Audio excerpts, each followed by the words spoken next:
Shalom, peuple de Dieu. Shalom, chers frères et sœurs internautes. Que l'Éternel vous bénisse abondamment. C'est votre humble serviteur, le révérend Jean-Marie Ntimba Nzilankoulou, qui veut partager la parole du Seigneur avec vous. Là où vous êtes, prions le Seigneur. Éternel Dieu des armées, nous croyons que tu es le Dieu tout-puissant, créateur de tous et tout, et que c'est par ta grâce que nous avons la possibilité de communiquer ton excellente parole avec les frères et sœurs internautes. Bénis cet instant, Seigneur, que le Saint-Esprit nous guide afin que tout se passe pour ta gloire au nom de Jésus. Amen.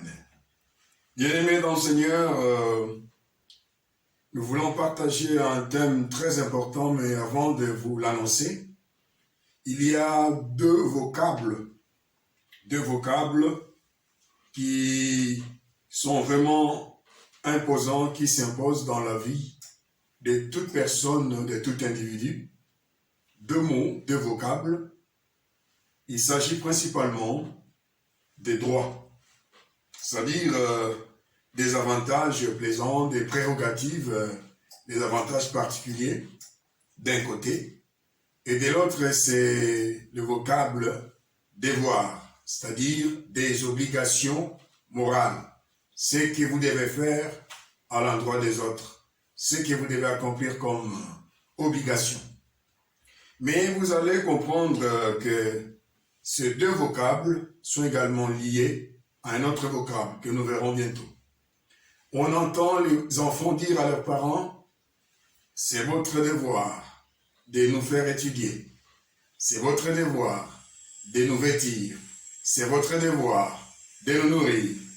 Et les parents qui vont rétorquer à leurs enfants, c'est aussi votre devoir de nous respecter, de nous obéir, etc. En d'autres termes, les enfants disent, c'est notre droit d'étudier, c'est notre droit de manger, c'est notre droit d'avoir ceci ou cela. Et vous allez aussi entendre, il y a des employeurs qui répètent à leurs employés, c'est votre devoir de venir à temps au travail. Et c'est aussi votre devoir de quitter à telle heure, conformément au contrat que vous avez signé avec notre société. Et également les employés qui vont dire également à leurs employeurs, c'est aussi votre devoir de nous payer notre salaire, de nous payer notre prime, tel qu'est convenu et conformément au règlement de l'entreprise. Être enfant, être parent, être employé, être employeur, c'est en fait une identité. Un enfant, être un enfant, c'est une identité. Être un parent, une maman ou un papa, c'est aussi une identité. Être un employeur, c'est également une identité. Donc, c'est-à-dire que nous réalisons qu'il faut avoir une identité pour bénéficier d'un certain nombre de droits et pour accomplir un certain nombre de devoirs. C'est-à-dire, à chaque identité sont liés et le droit et le devoir. Voilà pourquoi notre thème s'intitule « Telle identité, tel droit et tel devoir ». Telle identité, tel droit et tel devoir. Nous allons lire la parole du Seigneur dans Matthieu. C'est un texte que nous connaissons. Matthieu 7. Matthieu 7, 7 à 11. Matthieu 7, 7 à 11. Avant de lire, c'est comme si on s'est posé ces questions. Que suis-je? Que suis-je? Et qu'est-ce que je dois faire par rapport à ce que je suis? Et enfin, quels sont mes droits? Qu'est-ce que je dois bénéficier par rapport à ce que je suis? C'est comme s'il y a trois questions. Nous allons lire dans Matthieu 7, 7 à 11. Nous lisons au nom du Seigneur. Demandez et l'on vous donnera. Cherchez et vous trouverez. Frappez et l'on vous ouvrira. Car quiconque demande reçoit. Celui qui cherche, trouve, et l'on ouvre à celui qui frappe. Lequel de vous donnera une pierre à son fils s'il lui demande du pain? Ou s'il demande un poisson, lui donnera-t-il un serpent?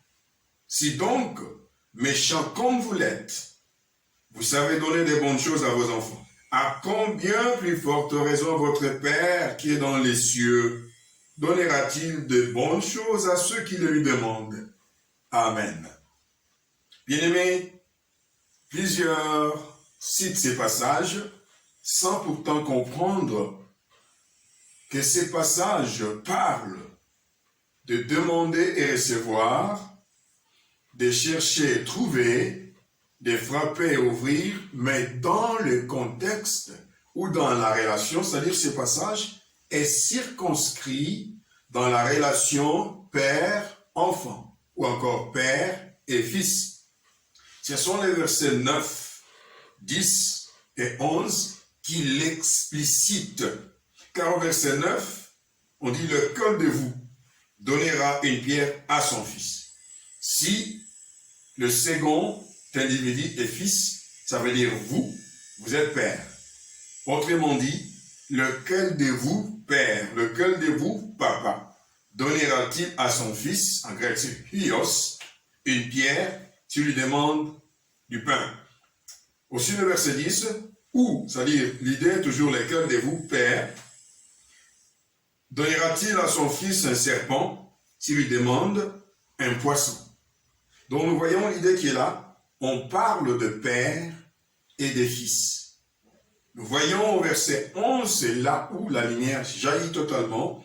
Lequel, si donc méchant comme vous l'êtes, vous savez donner des bonnes choses à vos enfants, à combien plus forte raison votre Père, voilà, qui est dans les cieux, donnera-t-il des bonnes choses à ceux qui les lui demandent? Donc nous avons affaire ici à deux identités principales. Il y a d'un côté le père et de l'autre les enfants ou l'enfant. C'est-à-dire, c'est un droit dans cette péricope pour des enfants de demander à leur père. C'est un droit pour les enfants de frapper. C'est un droit pour les enfants de trouver. Et c'est un devoir pour le père de donner à ses enfants. C'est un devoir pour le père de donner du poisson lorsqu'il demande le poisson. C'est aussi un devoir au père d'ouvrir pour que le fils entre, pour que l'enfant entre. Donc nous voyons que telle identité permet de bénéficier de tels droits, mais également d'accomplir tel devoir. C'est-à-dire à chaque identité, ce que vous êtes, sont liés les droits et les devoirs, c'est-à-dire vos avantages, mais également vos obligations. Alors, notre thème, telle identité, tel droit, tel devoir. Ici, nous voyons qu'on est en train de parler des pères, pour notre contexte, au verset 11, à combien plus forte raison votre Père Céleste. C'est-à-dire, il y a un Père qui s'appelle le Père Céleste, c'est-à-dire notre Dieu.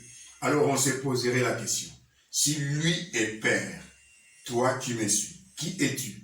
Es-tu fils ou encore es-tu enfant de Dieu?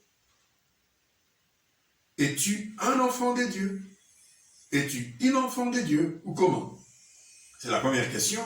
La deuxième question, comment devenons-nous ou comment devient-on enfant de Dieu? C'est très capital de savoir. Bien-aimés dans le Seigneur, dans Jean chapitre 1, verset 12 et verset 13. Jean 1, 12 et 13. Jean chapitre 1er, les versets 12 et 13, il est écrit « Mais à tous ceux qui l'ont reçu », c'est-à-dire la parole, Jésus, tous ceux qui ont reçu Jésus, ça veut dire pour devenir enfant de Dieu, la première des choses à faire, il faut recevoir Jésus-Christ comme Seigneur et Sauveur. N'oublions pas l'apôtre Pierre, le jour de la Pentecôte, dans sa prédication dans Acte 2, au verset 36e, il va conclure en disant que toute la maison d'Israël sache que Dieu a fait de ce Jésus que vous avez crucifié, Seigneur et Christ. Seigneur comme maître, Christ comme le Messie, comme loin du Seigneur. Ça veut dire Jésus, vous devez le recevoir comme Seigneur et Sauveur.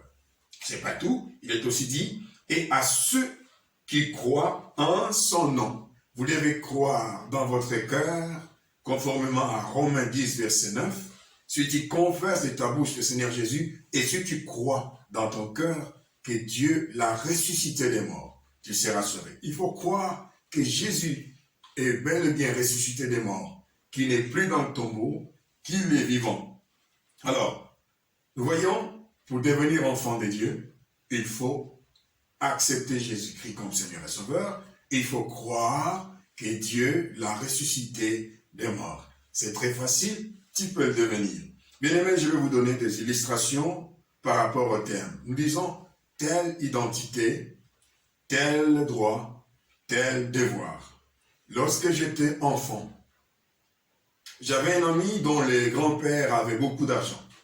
Alors de temps à autre, nous allons vers le grand-père d'autrui pour le voir, le visiter. Alors quand on y arrivait, on disait tous « Grand-père, grand-père » dans le langue « Coco, coco, coco ». Alors le grand-père nous donnait des biscuits, nous donnait des bonbons, des boissons sucrées et c'était vraiment très bon.